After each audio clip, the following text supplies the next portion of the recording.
Good evening. Welcome, everyone. Thank you so much for coming, for joining us tonight. It's a pleasure to welcome you all here at the Palestine Center, the Jerusalem Funds Educational Program. We're honored today to be hosting Fayrouz, who I will introduce shortly. My name is Jihad Abu Salim, and I'm the Executive Director of the Jerusalem Fund for Education and Community Development. I'm proud to join this wonderful community and be part of this great organization. This is I think my third or fourth event here since I started in mid-March, and I'm grateful for your attendance and for supporting our work. So welcome. Today it's been a difficult day for me personally. My family is in Gaza. I spent most of today, on the phone with my parents, with my siblings, making sure they're okay, checking on their safety, and it's somewhat, I would say, interesting, but I don't know how to. It's a bizarre feeling to be having this conversation today, about the Unity Intifada with Fayrouz. And reliving the same traumas and experiences that we lived and we experienced in May of 2021, which will be a big part of the discussion that we will have here today. So this is a critical moment for Palestinians in Palestine and in their exile. This is a defining moment as Palestinians have been under unprecedented levels of Israeli aggression, of Israeli settler violence, and also with threats of a second Nakba being explicitly expressed by Israeli politicians and leaders in the coalition, in the ruling coalition, and across the political landscape in Israel. This is also a critical moment for Palestinians as they're not only just facing these existential challenges, but they're also trying to unite and build their capacities in order for them to be able to resist and to continue to be resilient in the face of this growing and escalating violence against them. I'm honored today to welcome Fayrouz Sharqawi to this space. I have heard about Fayrouz's work for years, and finally I got to meet her in person and have this conversation with her. And Fayrouz is the best person to talk to about the reality on the ground. Fayrouz is an organizer, an activist, and she is a consultant to civil society organizations and the agenda director at Paltrick. Fayrouz's experience has been for years with Grassroots Al-Quds, an incredible organization that we're looking forward to hear more about their work tonight. Fayrouz co-founded Grassroots Al-Quds, and up until recently, she used to be the director of this organization. Fayrouz offers valuable analysis and insight on the situation in Palestine, focusing on Jerusalem. And she will definitely share her perspective with us tonight, which she regularly shares with the rest of the world through her writings on the situation in Palestine and beyond. Fayrouz is committed to supporting the advancement of Palestinian rights through her work. We're lucky again to welcome you, Fayrouz. Fayrouz also is on a national speaking tour in the US. Her tour provides a unique opportunity to speak about the political reality in Palestine and the current challenges that Palestinians have been facing. This is the Washington, D.C. stop. We're not sure if you're speaking in other parts of D.C., but Fayrouz's tour will stop in New York City, in the Bay Area, and San Diego. And if you have friends and colleagues in these places, please make sure they go to Fayrouz's events and attend them. So without further ado, Fayrouz, ahlan wa sahlan, welcome. Thanks for being with us today. And just to start this conversation, I would this May, we will, I mean, around exactly these days, we will be commemorating the anniversary of the Unity Uprising of May 2021. A moment that was critical for Palestinians everywhere.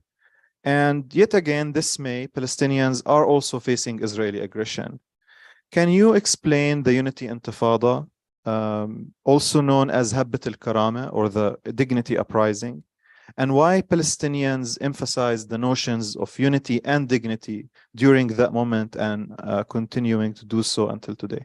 Thank you, Jihad. Hello, everyone. Marhaba. It's a pleasure to be here. And I'm happy to be here. I think every time is a crucial time to hear voices from Palestine, from the ground. But especially these days, I think it's important to hear not only about the Israeli aggression and the occupation and the colonial practices in Palestine, but also about the Palestinian resistance and the Palestinian community organizing and the Palestinian hope against this. Can you hear me better now? Oh, I can hear me now. Okay. Hi, Gavi.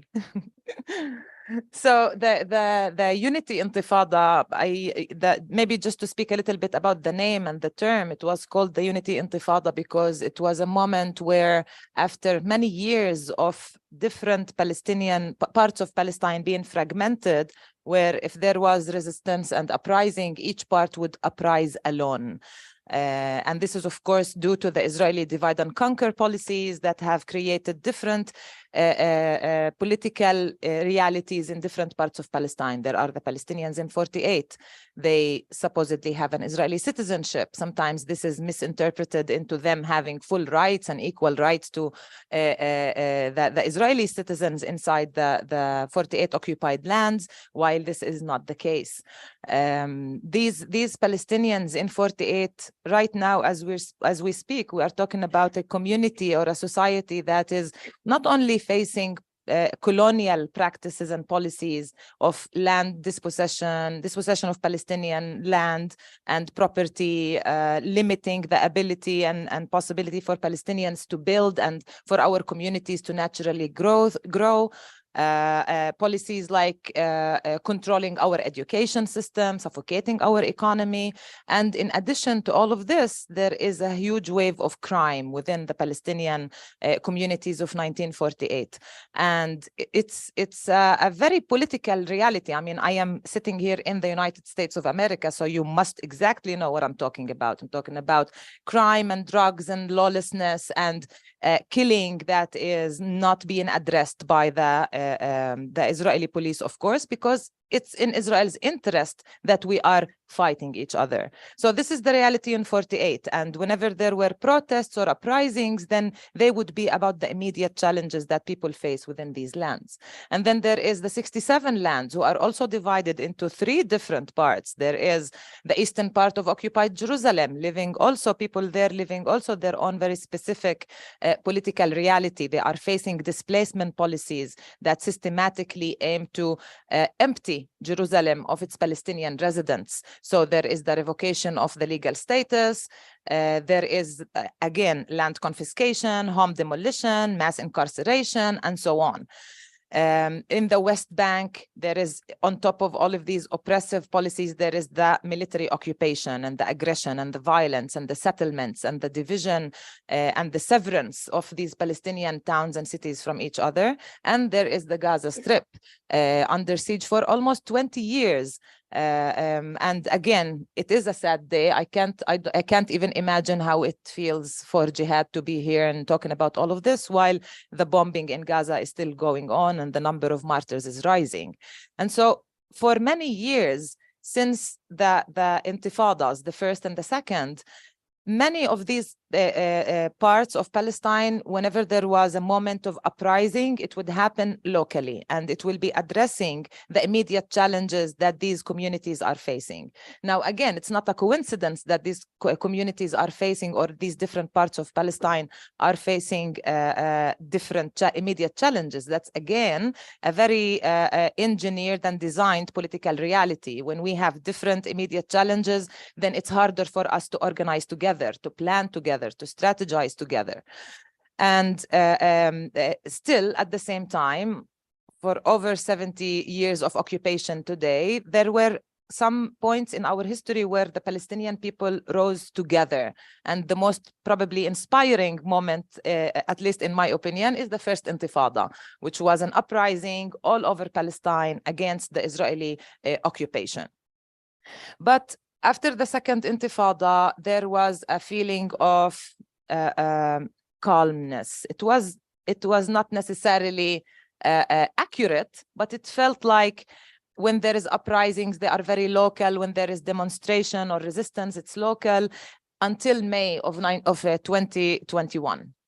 I used to live in Jerusalem that year. Now I am based in Ramallah. I've been living in Ramallah for a year. I am originally from 48 lands. I was born in Al-Fahim. I lived in Jerusalem for over 20 years and then recently moved to Ramallah. So it kind of also gives me the privilege of really experiencing what it means to be a Palestinian in these different parts. I've never been to Gaza though. And so in May 2021, I was living in Jerusalem, and in Jerusalem, what was going on was, first of all, the imminent threat of expulsion that families in Sheikh Jarrah, the neighborhood of Sheikh Jarrah, were facing. And maybe the most familiar name there is Al-Kurd family, the family of Muhammad and Muna Al-Kurd. And there were protests organized in the neighborhood against this expulsion, which I have to say, maybe as a side note, that usually these cases of evictions of families from their homes are marketed by the occupation state as property disputes. There is a settler organization. It claims ownership over the land or the house. There is a Palestinian family that claims ownership over the land or the house. And they want you to believe that this is just simply a property dispute that you take to court, and that court, presupposing that the Israeli court is going to uphold justice, and actually whoever wins, wins, because that's the law and this is order. But that's definitely not the case. The settler organizations in Palestine, everywhere in Palestine, are an integral part of the settler colonialist project and regime, and they work hand in hand with the Israeli authorities. So it was the peak of the pressure that was felt in Sheikh Jarrah in that moment, because these 6 families in Sheikh Jarrah were facing that very imminent threat of being expelled from their homes. And there was a lot of mobilizing happening within Jerusalem, but also we witnessed how people started arriving from outside of Jerusalem to join the people in Sheikh Jarrah in demonstrations, in community dinners, and just being together and showing presence and being there for the protest, and eventually, of course, the clash that was going to happen when the army or the police come cracking down on these demonstrations. So this was the first part of reality then in Jerusalem. And around that time, Ramadan begins. And Ramadan is the holy month where there are hundreds of thousands of Palestinian Muslim worshippers trying to reach Al-Aqsa compound, Al-Aqsa Mosque, in order to pray there. And in 2021, the Israeli occupation authorities and army, and I emphasize army because even the border police is an army unit. So it's not just civil police, even though civil police or not, they are all as aggressive, and they are equally aggressive and violent against Palestinians. And they started cracking down on the worshippers inside Al-Aqsa. They would use violence and aggression, tear gas, sound bombs, totally disrespect this place of worship, and also violently attacking Palestinian worshippers, evacuating them from the compound, from the Al-Aqsa Mosque, preventing people from arriving, putting metal detectors on the way outside of the old city walls in order to prevent people from entering. And so pressure was rising and the aggression was rising. Palestinian protest would start, and when a protest begins, it is immediately faced with a huge amount of violence by the army and the police. And so first of all, the important thing to say about the beginnings of this uprising is the fact that Palestinians from 48 mostly, because Palestinians from the West Bank do not have the freedom of movement to reach Jerusalem. So those who could were the Palestinians in 48 occupied lands, and they were showing up in Sheikh Jarrah, and they every year come to pray in Al-Aqsa as well. So that the connection, the bridge was already there, and tension escalated, and around that time that people started witnessing the aggression and the violence in Sheikh Jarrah and also inside Al-Aqsa Mosque, protests started also happening around the West Bank, being organized around the West Bank, and confrontation with the army. And so also inside the West Bank, there was what the Israelis like to call unrest. Yeah, so there was Palestinian resistance and confrontation and protest against what is happening in Jerusalem, and protest against just an ongoing occupation that is not going away. And I remember being outside of Damascus Gate. We were hearing the news about like threats coming from Gaza, and we were there when the alarm went on and the rockets started being fired from Gaza. And at that moment, it was just suddenly a unity uprising. Everyone was in the street, everyone was resisting in different ways, everyone was raising their voice, and everyone was saying, no, enough. And I have to say that, you know, I lived in Jerusalem for 21 years. These are the years from the beginning of the Second Intifada until 22. And I have not been as excited as I was that day being outside Damascus Gate, because it felt that everyone's got everyone's back. And at this time, aggression starts happening inside 48 occupied lands, and not only the police, but also Israeli so-called civilians started attacking Palestinians, especially in the cities where there are Palestinian communities and settler communities. So in Lid, in Jaffa, in Haifa, settlers start marching outside. Again, very familiar probably here when I talk about it in the US. Marching in the streets, chanting death to Arabs, attacking Palestinian homes and businesses. And I think that at that moment, there was really tension and pressure everywhere. And the very inspiring thing that happened then is how we handled the situation. There was a very organic and very natural mutual aid. Now, mutual aid is a loose translation to takaful. I don't know if there is a better word in English, but the fact that we got each other's backs, meaning that Palestinians from 48 would come to be in Al-Aqsa because they understood that the presence inside Al-Aqsa Mosque, and again, Al-Aqsa is not just a Muslim a holy site. Al-Aqsa is a symbol of Palestine, a symbol of our struggle for freedom. So our ownership, practicing our ownership and belonging to Al-Aqsa Mosque is not just a Muslim thing. It is a very symbolic act for us as a Palestinian people. And so Palestinians from 48 were coming to Jerusalem to help and be there. And then when there were attacks on Palestinian communities in 48, then youth from Jerusalem would just get into their cars and go driving down to Lid and to Jaffa because there were closures and curfews and people were lacking food and groceries. And also Palestinian communities in these so-called mixed cities like Jaffa, Haifa, and Lid started organizing shifts at night that would just patrol the neighborhoods and protect the homes from attacks. And so Palestinians from Jerusalem would go and be part of those patrols, and they would go in convoys, just taking food and cover and whatever was needed by these communities. And suddenly you could see just lines and bridges being built, despite the decades of divide and conquer, the decades of creating like the false notion that we are not one people. And for these weeks, we were one people again, and we had one uprising again. And I'm happy to say, sitting here 2 years after, that the feeling is that this uprising, this moment is still going. It's not over.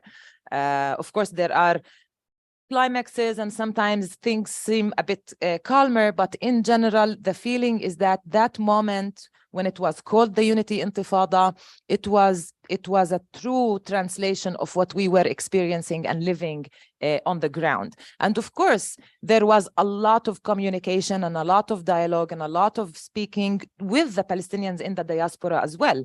Many webinars and many meetings and many talks and many events were organized, so everyone was part of that moment.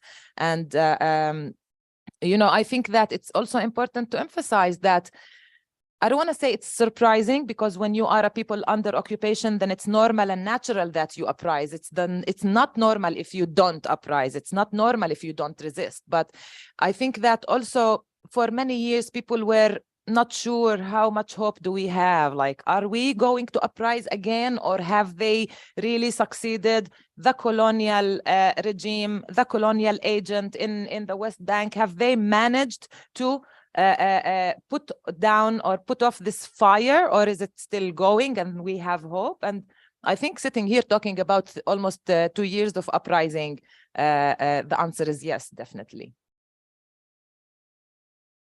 Wow, thank you, Fayrouz. And I'm actually the following question is about 2 years later, and looking at how Israel has been dealing with different Palestinian communities that challenged Israel's fragmentation of the Palestinian national collective for decades, following the Oslo Accords and the Second Intifada and the 2006 elections. It's somewhat obvious that Israel now is intensifying the tactics of fragmentation even within the fragmented units. So within Gaza now, Israel targets one faction and says, you know, kind of says to the other factions, do not get involved. This is not about you. This is just one faction. So 2 years later, of course, the Unity Uprising or any uprising, whether it's a movement or a moment of mass mobilization, they don't form and emerge in a vacuum. They have their social incubators, the people. And while it's really hard to capture what every Palestinian thinks about, you know, mobilization, engaging the Israeli regime, resistance, the diplomatic path, and so on and so forth. Could you give us a little, like a brief context about the state of the Palestinian street these days? How are people, and again, the caveat that it's not easy to, you know, capture every person's opinion, but there are general trends, right? How are people relating to the growing state of resistance and defiance, the political factions and their role in Palestinian society, the Palestinian Authority, and of course, Israel's regime, as it's becoming more right-wing, explicitly calling for a second Nakba and threatening the existence of Palestinians? So let's see, maybe yes, elaborate a little bit about on the context. First of all, yes, we are witnessing how the Israeli regime is becoming openly fascist. Like, they are fascist officially. They are not ashamed. They don't try to hide it. They don't try to beautify their face anymore. And, you know, I remember having conversations with friends and colleagues, and we were thinking, okay, do you really think that Ben Gvir is going to make a difference? Is it really going to be worse? I mean, they kill us on a daily basis anyway, and it's an oppressive system anyway, and they violate our rights anyway. But the truth is, yes, it's becoming harder and harder to be a Palestinian in Palestine in general. And the the violence, the systematic violence by the Israeli occupation government and parliament and municipalities is becoming more natural. It's like, it's not something they try to hide anymore. And there are so many Israeli legislators sitting in the Israeli parliament today who have said things on mic, like, I am a proud fascist, for example, or I am a proud homophobe. These were actual statements made by these Israeli legislators. And they're the ones now who are creating the new militia. Ben Gvir is trying to create a new militia that is simply going to kill more Palestinians and attack more Palestinians legally under the law of the only democracy in the Middle East. So first of all, yes, the Israeli politics and the Israeli political system is becoming more and more fascist and extreme. And this is also allowing for more hatred and aggression by the so-called civilians again. And I say so-called civilians because they all serve in the army. All of the Israelis serve in the army, and most of them, or many of them, hold arms and have guns, and they use them to attack Palestinians. Just a few days ago, there was a fight or an argument between a Palestinian from Sandala in 48 lands and an Israeli settler. I don't even know what it was about. Was it about driving? Maybe someone cut the other person. There was an argument between them. It became a fight with fists. And then a minute later, the Israeli settler, the so-called civilian, takes out his gun and simply shoots the Palestinian guy with cold blood in the middle of the street, and the guy dies. And so this is just one anecdote of how the situation is on the ground, for example, inside 1948 lands. So yes, in recent years, and especially since the uprising in 2021, the Israeli occupation forces are more aggressive and more violent. And of course, this has a huge effect on how people are experiencing this on the ground. Let's not also forget the pandemic. The pandemic has put a lot of pressure on people, especially the poorer groups inside Palestine. And the situation has become unbearable. And so this is when we talk about the occupation aspect of it. Now let's look internally on the West Bank, for example, but also on 48, by the way. I mean, in 1948 lands, there is also disappointment by the political leadership. All of these people who claim that being in the parliament, participating in the democratic game is going to help the Palestinian communities achieve and secure more rights. And as a Palestinian born in 1948, I can tell you that this is a myth. They cannot change the situation on the ground. They cannot achieve and secure more rights to us.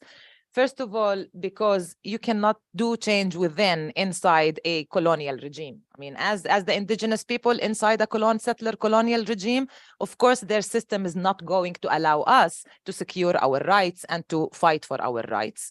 And then there is the ideological question, of course, whether we should be part of this political game or boycott it as an occupied and colonized people.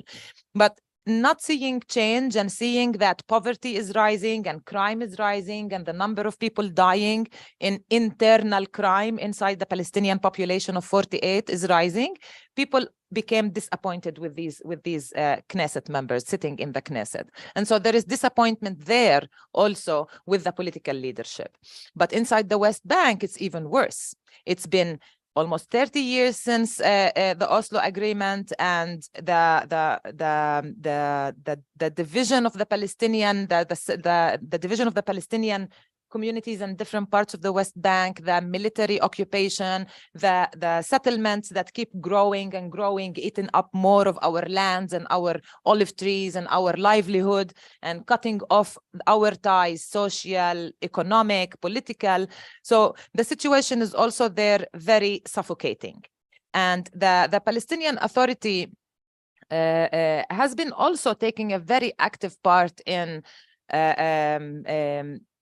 pressuring down on the resistance, on freedom fighters, on journalists who dare ask questions.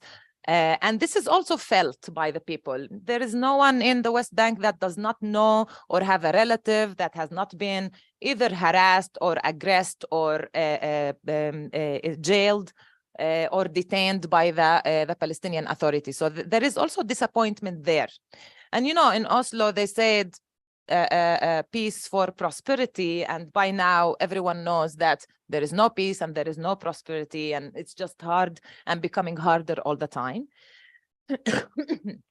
Excuse me. And for many years, I think that people who are affiliated with the different political parties aside from Fatah, because Fatah is the PA, and so there is disappointment from Fatah, but there were other opposition or other political parties that some people expected or had anticipated that they would make political change, that they would create political change, that they would create a balancing, power or voice in the face of Fatah's line. And I think that in recent years, also, there is a disappointment there. People there in the West Bank are seeing how the different other political factions are not really helping create any change. And the Palestinian Authority is becoming more oppressive, again, also openly more oppressive. And not only by cracking down on the people and not only by aggression, maybe you have followed some of the videos and photos from demonstrations in Ramallah, where the Palestinian police would be acting exactly like the Israeli police outside of Damascus Gate, using the same tear gas canisters that are manufactured here, by the way, shooting them at the demonstrators, using bats and aggression, and just pulling people in the streets and detaining many people. And this has been another big factor. And I think that people were also just fed up with the different political parties that are not creating this balancing power in the face of that. And suddenly there is freedom fighters. There are freedom fighters uprising, some in Nablus and some in Jenin. These are at least the most present and active. But there is resistance in different parts of the West Bank. And I think that in general, this is giving people hope. And people now are thinking, okay, our hope shouldn't be addressed towards those political actors. They're not doing anything. Even the little they can do, they're not doing. But there are people that are actually resisting this occupation inside the West Bank, despite, again, 30 years of the Palestinian Authority doing its job by Oslo of disarming the West Bank and making sure that there are no freedom fighters resisting with arms. And suddenly there are these groups of very young men. And let's not, I think we should all recognize that these are very young men. We're talking about 18-year-olds and 19-year-olds that make and form the Lion's Den in Nablus or in Jenin. And these are the kids that were born after Oslo, that were born after the Second Intifada or during the Second Intifada, that have been living this pressure over pressure for so long that they cannot take it anymore. And they think that something needs to be done. And the people we put hope in doing it are not doing that. So we're going to take this responsibility ourselves. And I think that this has put a lot of hope in our hearts as Palestinians everywhere in Palestine. And so just by talking to people and hearing people's conversations and just conversations with family members and colleagues and friends, you can see how everyone is proud of this resistance. Everyone is proud that there is a voice that is not being silenced, and that there is a voice that is resisting and not, going silently into the night. And I think that in general, you're right. I cannot probably report on every person's opinion, but I can definitely tell you that the atmosphere in general in Palestine is that everyone and most people and the Palestinian people in general are behind these fighters and these freedom fighters, because they see in them a hope that was thought to be lost for some time. Thank you, Fayrouz. And while Palestinians are undergoing these shifts and changes, the settler colonial society is also undergoing its own crises and problems. There is the judicial overhaul, the legal overhaul that Netanyahu has been trying to do, the quote-unquote pro-democracy protests that we have been hearing about.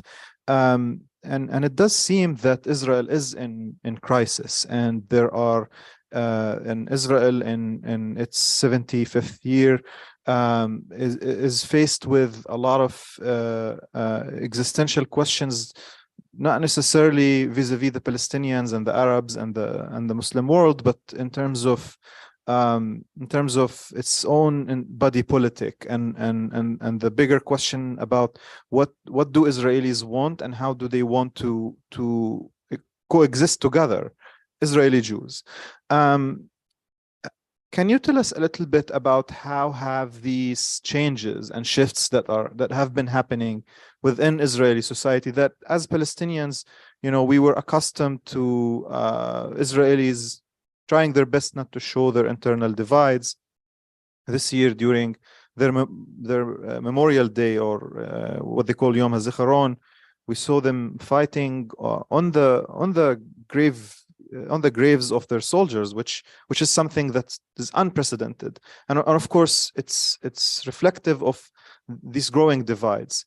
But with these growing divides, as we saw when Netanyahu's government sent the troops into Al-Aqsa Mosque and beat the worshippers, which immediately triggered a Palestinian response. Of course, these divides will impact Palestinians in one way or another, and they already are, and they already have. And the current moment that if we look at the timeline of how Gaza ended up being bombed today, this definitely has to do with these shifts and changes. But can you tell us a little bit about how, for Palestinians within 48, for Palestinians in historic Palestine, how are they viewing these shifts and divides, and how do you think these divides will continue to impact Palestinians in the future, and of course, the survival of Israel as a state itself? Thank you. So yeah, I agree with you that these internal divides are showing not necessarily vis-a-vis the Palestinians, but it's definitely related, right? So we're talking about a settler colonial state that brought immigrants from all over the world, from different cultures and different countries, and settled them down together, and always having this common enemy known as the Palestinians made it easier for them to hold it together. Even though, or despite that, at the same time, there has always been this confrontation and these rivalries and discrepancies between the different Israeli groups. But again, being an occupying state and being busy with the security, the ghost of security or the demon of security all the time, it was easier to keep things together.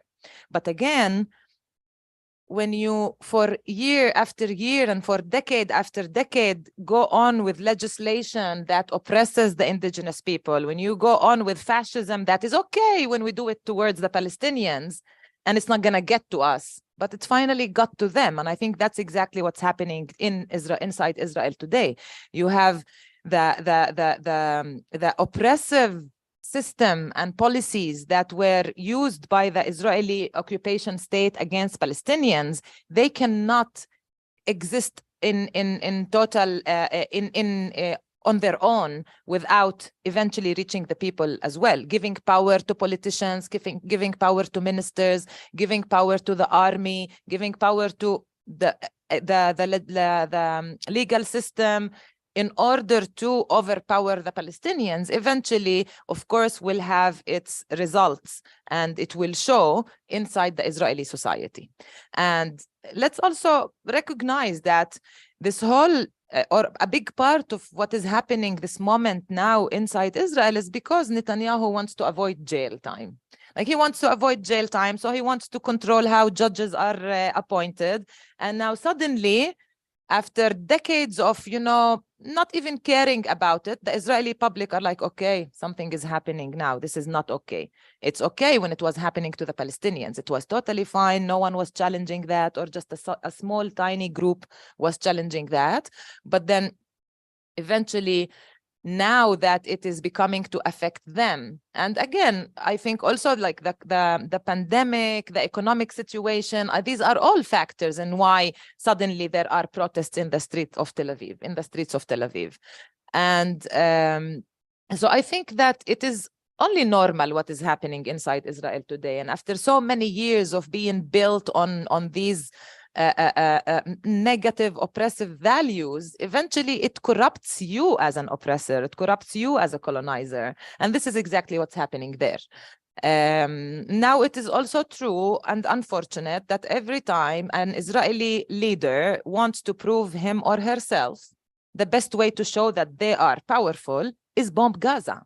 And this is not just an interpretation. We can really go back on the timeline and see how When Livni wanted to prove herself, she bombed Gaza. When Netanyahu wants to prove himself, he bombs Gaza, because this way they create the impression among their own public that they are powerful enough. And so I think, let's put us Palestinians aside. This is a messed up situation, and this is not healthy. And I don't know why they are surprised. I think it's not naive, it is stupid to think that you can go on doing all of this to a certain people for tens of years and that it would not get to you eventually. And now it has gotten to them. And so I think that it's just normal that these crises are happening inside the Israeli society, and then the other crises show up, like the Ashkenazi versus the Mizrahi, the Ethiopian and Russian immigrants who also are looked down at inside the Israeli society, and everyone trying to find their place and their voice and their rights and protect their rights. And so it is interesting to see how things are going. It is enraging me to see how this situation internally in Israel is affecting Gaza and the people in Gaza, and also the West Bank. The fact that Ben Gvir wants to prove himself also, then he attacks more Palestinians. There are more raids happening now almost on a daily basis into Palestinian cities in order to arrest someone. And then there is confrontation and clashes and Palestinians martyred, and another Palestinian and another Palestinian and another Palestinian. So all of this keeps feeding into this cycle where eventually, of course, things are going to blow up. And it's not going to be just stay. It's a volcano, and it is going and it is erupting. And we shouldn't be surprised. The question is, what do we do as Palestinians? At this moment, where is our stand? And especially Palestinians inside 48, I think.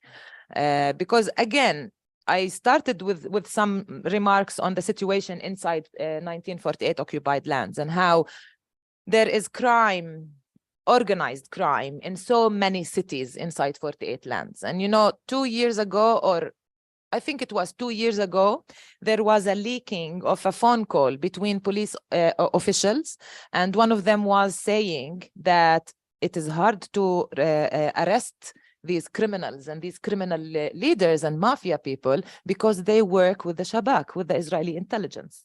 So of course, crime is not a coincidence, and it's not. We don't just happen to be poor and there is crime. No one happens to be poor and there is crime in their communities. This is a designed political reality. And so inside 1948, also there is tension and pressure because of that, in addition to everything else.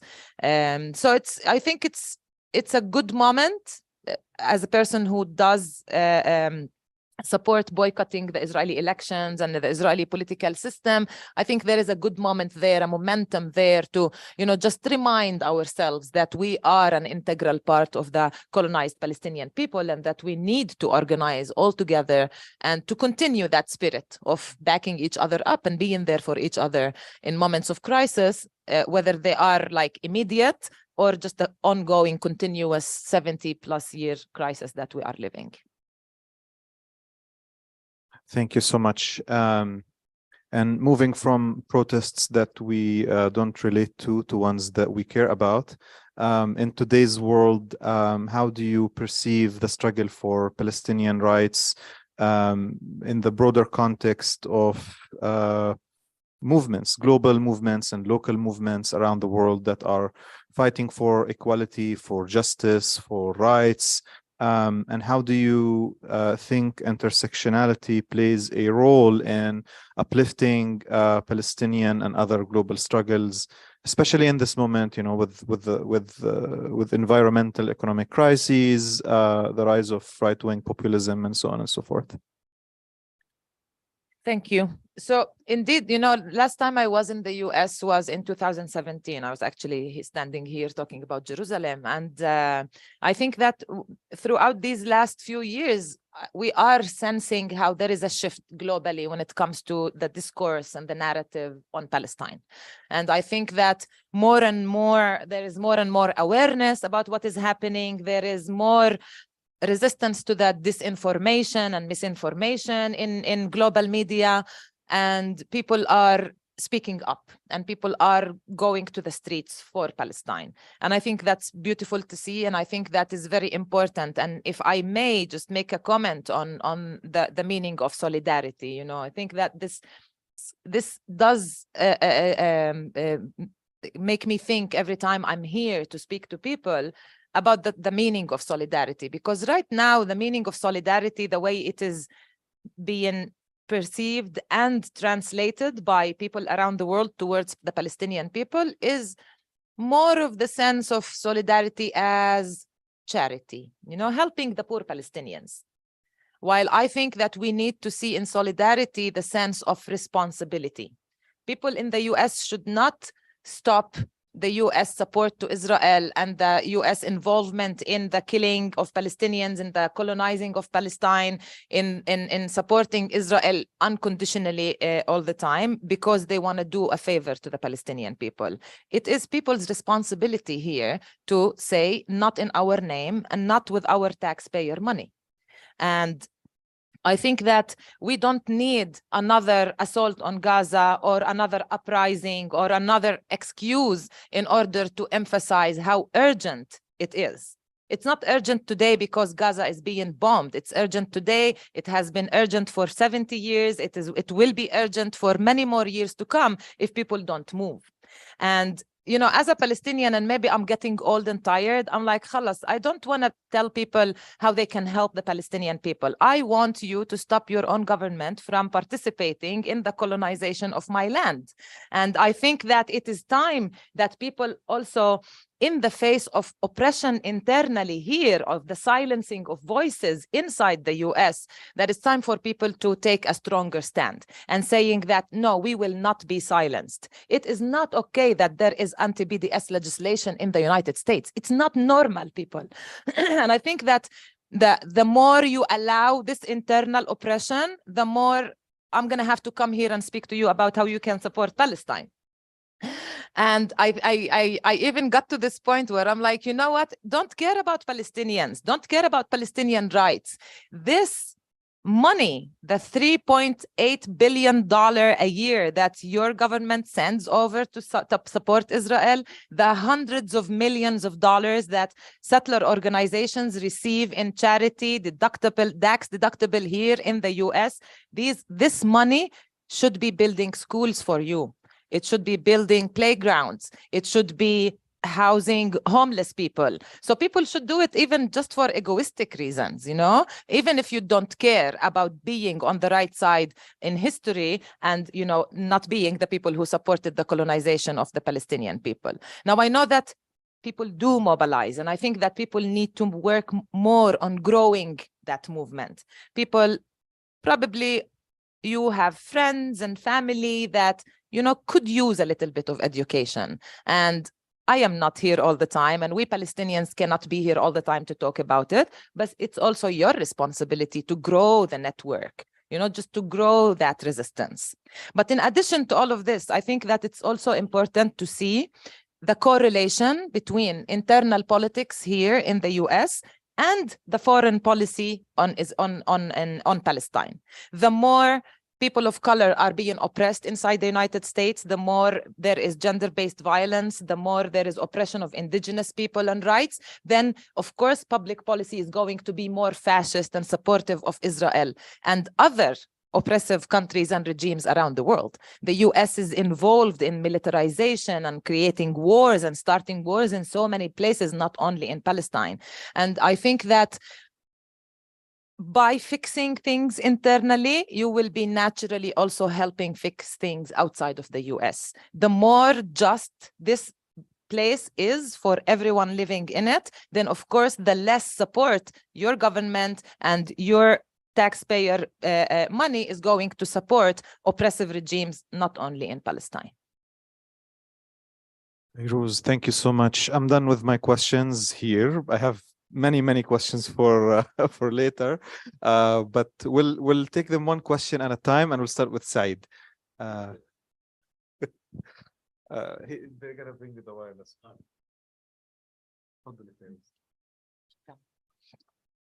Thank you, Fayrouz.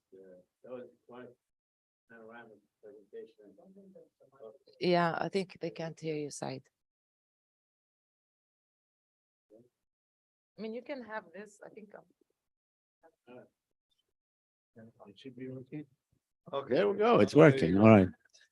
Okay, well, thank you. That was really quite a presentation, so panoramic. I mean, and the journalist in me want to nitpick and ask you about all these issues that you raised, and they are all very, very profound. You know, I just want to make a very brief comment on, you know, I mean, long ago I have been calling Israel a gangster state because it really is a gangster state. I mean, you know, sure, the society has, you know, fascistic inclination, and I believe that, you know, all these demonstrations notwithstanding, I think given the choice between, let's say, a liberal democracy, for instance, where everybody is equal and so on, or, you know, the exceptionality of being a Jewish citizen of Israel and so on, I think they will choose the latter. I think Israelis ultimately they will.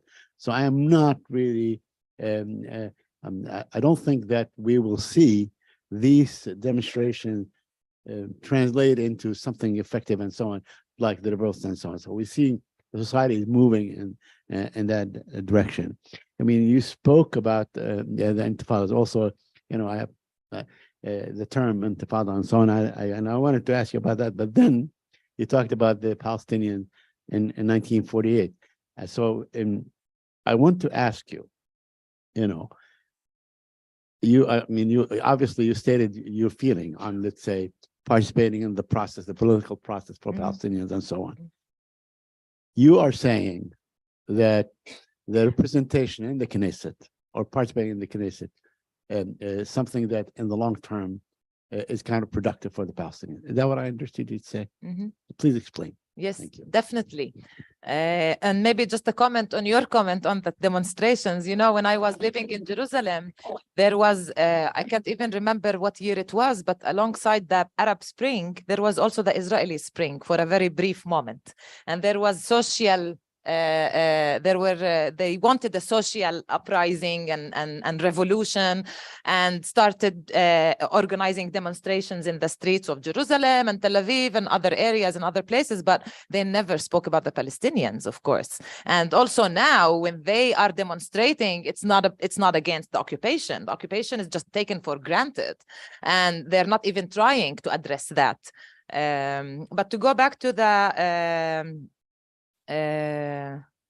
I'm sorry, what was the last part? The Knesset, yeah, about the participation in the Knesset. You know, I think that any colonized people always face this dilemma. Do we go with the ideological choice or practical choice? Ideologically, being part or taking part in the Israeli political system means that we normalize it. It's there, it's normal. Why not be part of it, as if it's not colonizing us, as if it's not by essence oppressive against us? The delusion of change from within, I think it's a delusion, but I'll get to the practical part in a second. Ideologically, I think that we should boycott the Israeli Knesset and we should boycott the Israeli elections, because this is a colonizer country and it's illegitimate. And if we want it to be, when it's a true democracy, then we can be part of that democratic game. And then comes the claim that, but don't you think that if you have representatives in the Knesset, you will have more budgets and more rights? You know, this is my father's stand. Every time there is Israeli election, and it's been happening a lot lately, there is a fight at home. I'm like, Dad, haven't you learned yet? I mean, it's not going to happen. It's not going to help. And he's like, no, we need a high school in our village. You know, my village is home to 3,500 people, and we don't have a high school in the village. While, of course, any small kibbutz of 400 people will have their own school inside that kibbutz.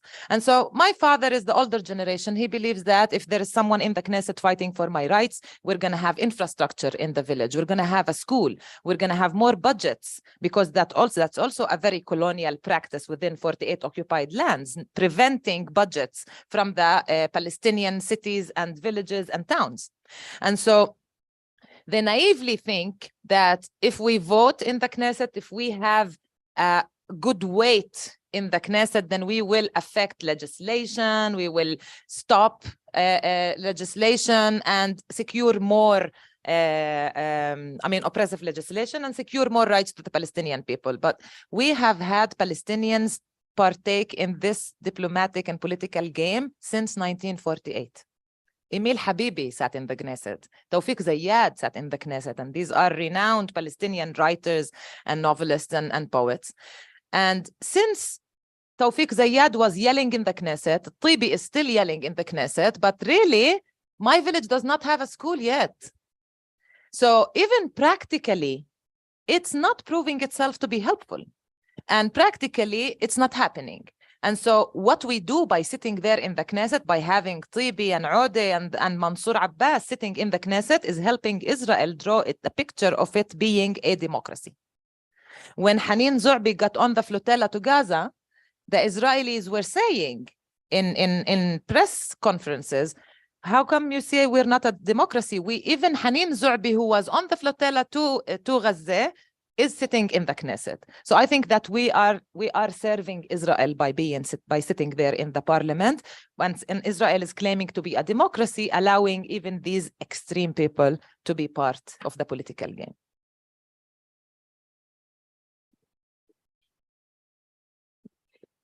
Thank you so much. My name is Mary Nesnick, and I wanted to give an advertisement. Betty McCollum is going to be speaking on Tuesday, open to the public, at the Women's National Democratic Club, Q in New Hampshire, 5 to 7 on Tuesday, the 16th. She has done more in the occupied U.S. Congress, I think, than any member to bring concrete legislation a little bit at a time to unoccupy our country. I want to ask you about these rockets from Gaza, because I feel like sometimes they are a godsend to the Israelis in terms of being able to show that there's an external enemy, which I think is important to their way of military governance. You see, Israel uses any kind of Palestinian resistance to justify its oppression of the Palestinian people and its aggression against the Palestinian people by saying, look, there is a threat to our people by these savages. Yeah, but what does Israel expect when people are under occupation for so long and under colonization for so long and under a siege that is suffocating almost 2 million people, literally? It's not even a metaphor anymore. People are dying of sickness because they are not allowed out of Gaza. People are starving in Gaza because there aren't enough jobs and there isn't enough money and resources.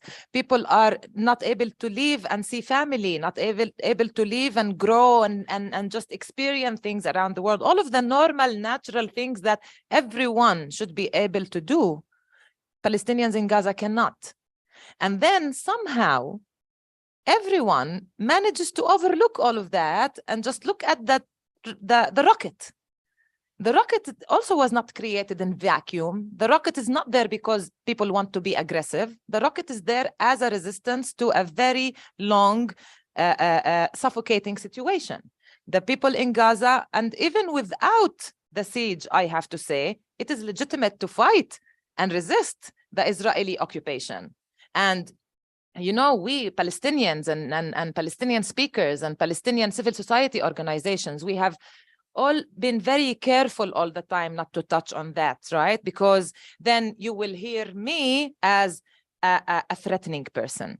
I mean, maybe you personally, but I did not mean you personally. The audience, yeah? They will hear an angry Palestinian who is with violence. But let's go back to international law. You know, as a Palestinian working in Palestinian civil society for so long, all of these donors expected me to write reports in order to do advocacy, to write reports and cite international humanitarian law and the Geneva Convention and, you know, say, these are my rights by international law and Israel is violating them and let's do something about it. So international law is always the reference. It's okay until we reach armed resistance and retaliation. And then suddenly everyone is like, oh, no, we cannot talk about that. But let's go back to international law. It says that it is legitimate and it is justified for an occupied people to resist an occupation force. And so I think that it is becoming harder, not only for Palestinians, but of course, especially also here, to even talk about Gaza, to even talk about the rockets, because there is always the propaganda, the Israeli propaganda. But what about Hamas? And what about, terrorists? But then I think we need to be brave enough to sit down with you should be brave enough to sit down with your fellow US citizens and discuss terminology like terrorism. Who gets to decide who is a terrorist? Who are the terrorists? And how double-faced is this world that sometimes doing the same thing can be interpreted as terrorism versus freedom fighting? And yes, I am talking about Ukraine. And so I think that it is time for us as a movement to be brave. I know that we are brave. I know that we have been brave. And that's exactly why we are witnessing and experiencing the shift and the change and the positive development in global point of view on Palestine and mobilization for Palestine. But I think that at the same time, there are forces working on silencing us, silencing me and silencing you. And I think that it's time that we stand up for our right to talk and discuss and challenge and not shy away and not scare away from addressing important issues like rockets from Gaza.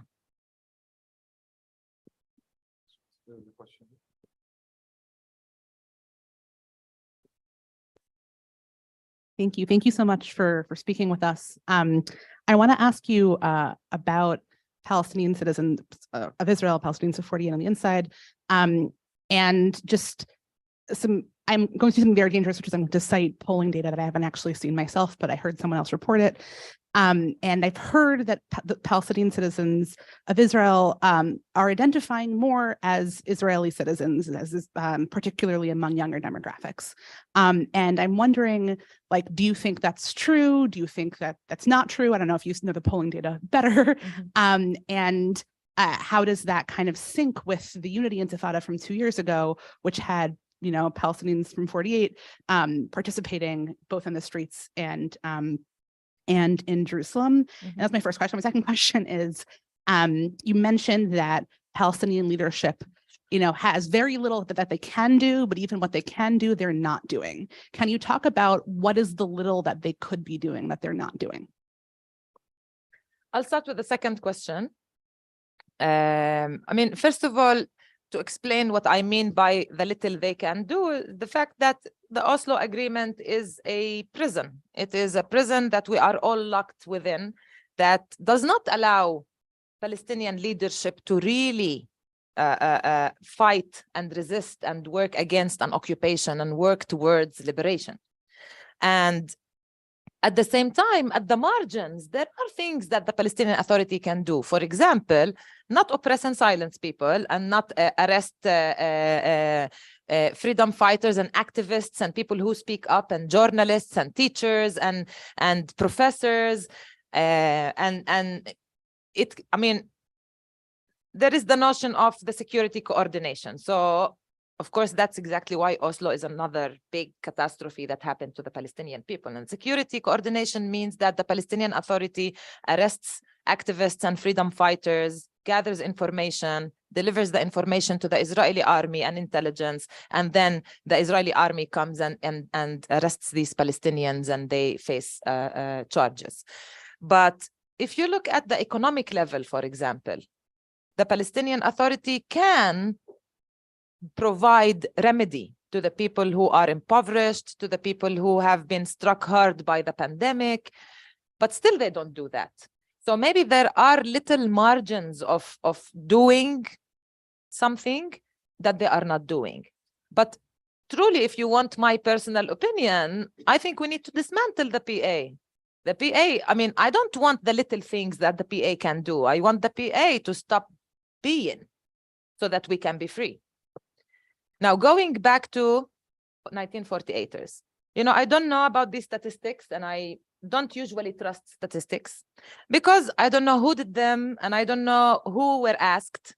But I'll go back to May 2021 and describe what I saw driving home from Jerusalem to my village near Al-Fahim. I was driving on Wadi Ara, the Ara Valley Road, and I saw tens of Palestinian flags hung on the lights in the streets. Those weeks, tens of thousands of Palestinians went to the streets in 1948, and they held tens of thousands of Palestinian flags. Up till today, 18-year-olds and 19-year-olds and 23-year-olds are being charged for whatever they did in that uprising, but of course charged for attacking police officers or disrupting the work of police officers, and they are facing very high sentences. 7 years and 10 years and 13 years in jail. So whoever gathered that statistic certainly did not ask these kids. Now, this is not to say that the situation is colorful and pink and it's all good and butterflies and there aren't Palestinians in 48 lands that don't identify as Israelis. Yes, there are. I mean, I have uncles who call 48 Israel in their daily terminology. So this is not to, again, neglect or avoid addressing the fact that, again, more than 70 years of brainwashing and controlling our education system and terrorizing and frightening people has led to some Palestinians inside 48 lands into identifying as Israeli citizens. But I think that we should look at it in a more like complex lens, because what does that mean? Does it mean that they politically believe in Israel? Does it mean that they politically support Israel? Or maybe does it mean that they consider themselves citizens who deserve rights and that's their demand? Now, again, as a Palestinian 48er, I don't think that the ceiling of our demands as 48 Palestinians is equal rights and equal budgets. I think we need to remind ourselves and others all the time that we are an integral part of the colonized Palestinian people and liberation is our goal. But again, if you ask what I see in the street, I see people going out and demonstrating and raising Palestinian flags and demonstrating when Khadr Adnan was martyred in prison, demonstrating when the 6 prisoners were captured again after escaping from jail, demonstrating when there is an attack on Gaza, demonstrating when there is a woman killed by her husband, raising the Palestinian flag because they do see it as part of the political reality that we live.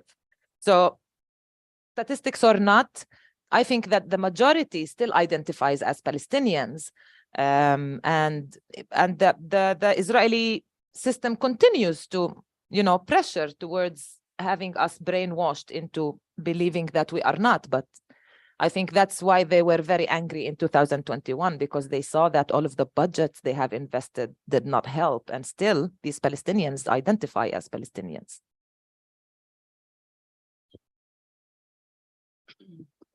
Thank you so much. I love everything you say. I'm so glad you talked about the Knesset. I'm so glad you talked about everything you talked about. Thank you.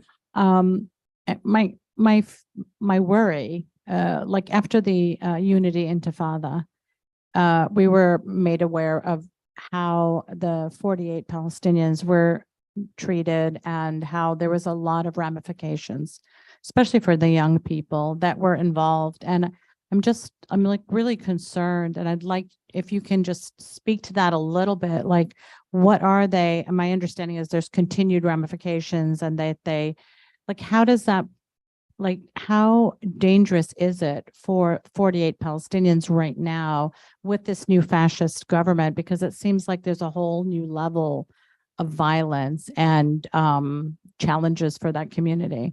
Can you speak a little bit to that? Sure. Thank you for the question. Well, first of all, we already mentioned 2 examples of what is happening right now. One is all of these young Palestinian kids from Akka mostly, and other areas in 48 lands, in Akka and Yafa and the Nasr and Kufur Kanna, who are facing these heavy charges for being part of a protest, and that disproportional punishments that they are getting for not such a huge crime by the Israeli law itself. So being taken to jail as an 18-year-old boy for 13 years for uprising against oppression, this is aggression and terrorism that is aimed at silencing people and scaring people away. And of course, another thing that's happening as a result of this, of what is happening internally inside Israeli politics today, is the fact that Israelis are feeling more legitimacy to simply shoot Palestinians in cold blood. I mean, this is not to say that this does not happen in other parts of Palestine all the time, but yeah, it does not happen on a daily basis or weekly or monthly or yearly basis that an Israeli so-called civilian takes out their gun and simply shoots a Palestinian in the street. So these are all results of this changing atmosphere. But you know, it's been a history of such relationship, if I can call it that, between the colonizer and the colonized in 48 lands. In the second intifada, the Palestinians in 48 were part of the uprising, were part of the second intifada, went to the streets. 13 of them were martyred in the streets by the police. And I think that was a moment when the Israeli occupation state was shocked, because they thought they had done like enough and there is nothing to worry about these people, and we got them and all they want is schools and infrastructure. And suddenly they're out in the streets and they're uprising and raising Palestinian flags, and we killed 13 of them, so they are angrier. So what do we do? And a committee was created by the Israeli government, the OR committee, whose job was to research and study the relationship with this so-called minority, and what is making this minority go to the streets, and how do we bring it closer to us. And so they keep thinking and strategizing all the time, how do we keep the fire low and put it off? And I think that every time there is an uprising or a moment, again, it could be an assault on Gaza, it could be a war, it could be an uprising, it could be Ramadan, it could be different points on the timeline. Palestinians in 48 show up and they remind everyone and themselves, first and foremost, that they still identify as Palestinians in relation to the previous question. And despite the reparations, they are still going out to the streets and demonstrating. And you know, recently it has been decided that raising the Palestinian flag in a demonstration in 48 lands is illegal. It's forbidden. But still, people went to the streets in Haifa, they organized a protest, and they raised Palestinian flags. And of course, they were arrested and they were beaten by the police. So it's just an ongoing, continuous battle with the occupier. And I think that our occupier and colonizer is simply stupid enough to think that they're going to win this. And every time we have a moment where we remind everyone that, no, we have not lost. So yes, there are reparations. Yes, I think that people are scared now that if I go to a protest next year or next month, I might end up in jail for 10 years. But this has not stopped the resistance in Gaza. This has not stopped the resistance in 67 in the West Bank and Jerusalem. It has not stopped the resistance in 48 itself, and it so surely will not stop it now. Okay, one more question. All right. Comment? Okay. So I have kind of a different question, but you're such a wealth of knowledge, and I think you could be doing a million things. I'm curious to hear about the work that you're doing now and why you choose that work, how you see it strategically, and just to tell us a little bit more about that. Thanks. It's also probably a good opportunity to share a little bit about Grassroots Al-Quds, the organization that I was part of, and that actually made this talk possible, because eventually this speaking tour is some sort of cooperation between us, even though I don't work there anymore. But Grassroots Al-Quds is a platform for Palestinian community mobilization and networking in Jerusalem. They believe that there is a need to overcome the fragmentation of the Palestinian neighborhoods and villages inside the Jerusalem district, and not only mobilizing locally, internally within the communities, but also together on a Jerusalem level. In order to do that, they research Jerusalem. They research the history, they write the stories of the different 40 communities within the Jerusalem district, the story of, the last, say, 100 years in focus, but also just the history of the place, focusing also on the community's struggle against colonization, and not only focusing on, us as victims. They also make maps of Jerusalem because they believe, and I do believe too, that maps are a very good tool to explain and simplify a complex reality. And in addition, they work with partner organizations, community organizations, and grassroots movements inside Jerusalem in order to support them creating and organizing activities and projects within the communities and bringing some of them together in order to work on Jerusalem-wide issues. So this is an invitation to everyone to look up Grassroots Al-Quds or Grassroots Jerusalem, visit their website. They have, speaking of a wealth of information and knowledge, I got a lot of it from there. So it's a good place to learn about Jerusalem in specific and Palestine in general. After 10 years at Grassroots Al-Quds, it was time to move on. Because, being a revolutionary does not only mean that you work in the movement, but that also when to step down and not sit for tens of years on the same chair and run the same organization. And yes, many of us do back home. And so I took a break after Grassroots Al-Quds, and then I started a small part-time job with an organization called PALTREC.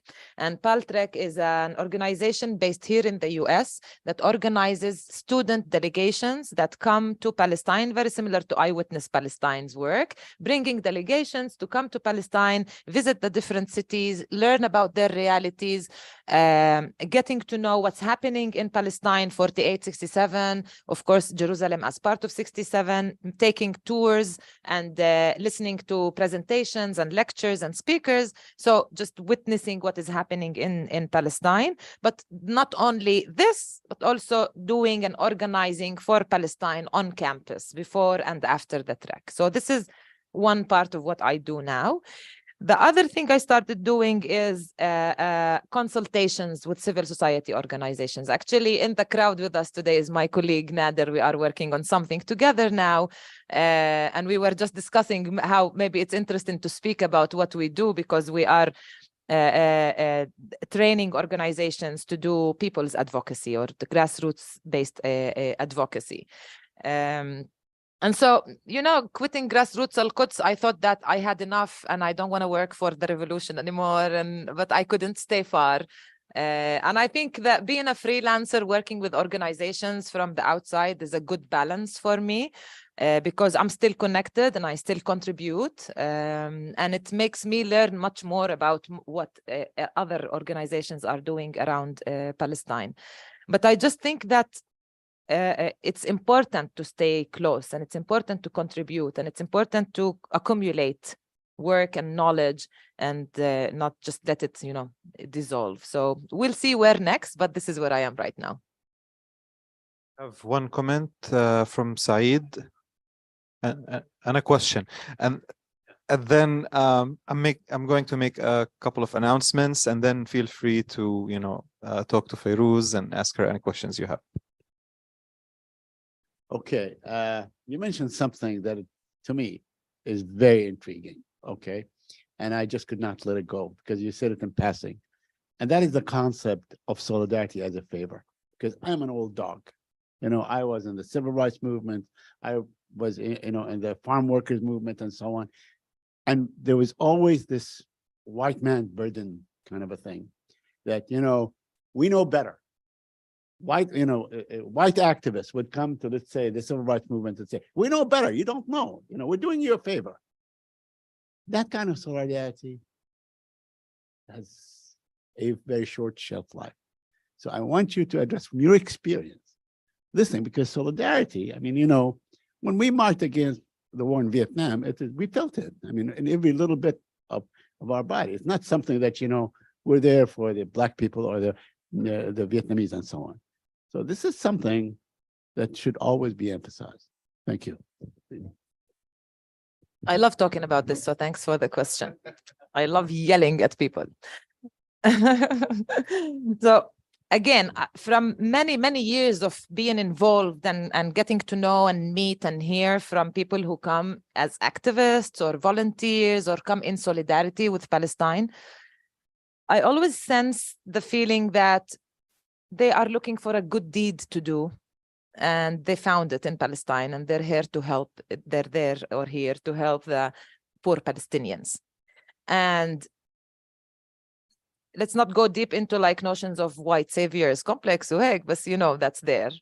But in Palestine, people come to Palestine and sometimes think that, you know, coming at the olive harvest season, it is, of course, indeed important, because farmers and families who own lands with olive trees are prevented from reaching these lands by the army. So there is a need, there is a crucial need for volunteers to come from abroad and also from Palestine to help these families harvest their olives.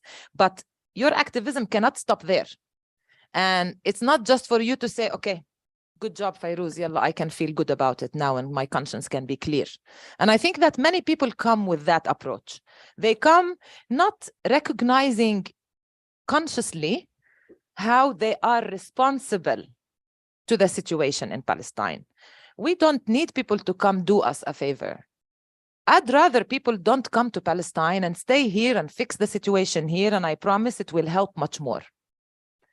Now, again, I'm not a Palestinian who cannot reach her olive trees, so I cannot dare say don't come at all. But you see what I mean. I think that it's important, first of all, to recognize the role that people willingly or unwillingly around the world are taking, the very huge involvement that they have in the political reality that we live in Palestine. And this wouldn't be possible without governments around the world giving money to the state of Israel and donors around the world contributing to the work of the settler organizations in Palestine. You know, near my village, actually near everything in Palestine, there is a national park. The national park is just trees, you know, some trees that are not even indigenous to Palestine. Yeah, pines and cedars, they're not indigenous to Palestine. Colonizers brought them. And these national parks are funded by generous donors around the world. Donors who paid money to plant a tree in the Holy Land. But this tree is uprooting people. And who's taking responsibility for that? Who's taking responsibility to the arms and weapons that the US is providing Israel in order to continue oppressing and colonizing and killing Palestinians? This is not happening without any support from outside. And I don't need Americans to come help me pick my olives and say, okay, I did enough for this year and come back, I'll come back, see you next fall. And that's it. No, people have a job to do here. It's not my job to mobilize US citizens. It's not my job to mobilize European citizens. It's my job to speak and build connections and work together with movements, existing movements, Palestinians in the diaspora, and movements for justice on all different levels, and building a movement together that resists this very oppressive condition that we are all living globally. I think that it's important that people recognize with knowing how to deal with the guilt. Yeah, I don't want people to recognize their involvement and just feel guilty and khalas. That's not my point. I like yelling at people, but for the sake of mobilizing people. And I am tired of white people coming to Palestine thinking that they are doing me a favor. And I want to remind them all the time that it's their money that is creating this reality, that is allowing them to come and play the role of the saviors. Thank you so much, Fayrouz. We will conclude here. If you have any questions, you can talk to Fayrouz after the event. Two announcements on May 18th, around the same time, 5:30 p.m. We will be hosting Dr. Abdul Ghaffar Musa, who is a Nakba survivor. He was 8 years old when him and his family were expelled from the town of Al-Abbasiyya near Jaffa, and he will be in conversation with his daughter Jumana Musa, who's a human rights attorney, about remembering the Nakba and talking about return. The information about the event will be up on our website tomorrow. On May 24th, we're holding the annual Memorial Hisham Sharabi lecture, which will be given by Professor Bassam Haddad, who will talk about the legacy of Dr. Sharabi, the founder of the Jerusalem Fund, and also his work on the political economy of the Middle East and the current geopolitical reality in the region. So all of this will be up on our website and social media tomorrow. Please, check out our social media pages and website. Sign up for our mailing list if you haven't already, and support our work. And of course, the most important way you can support us is by being here, being present, and joining us. Fayrouz, it's such an honor. Thank you so much. And thank you all for coming tonight.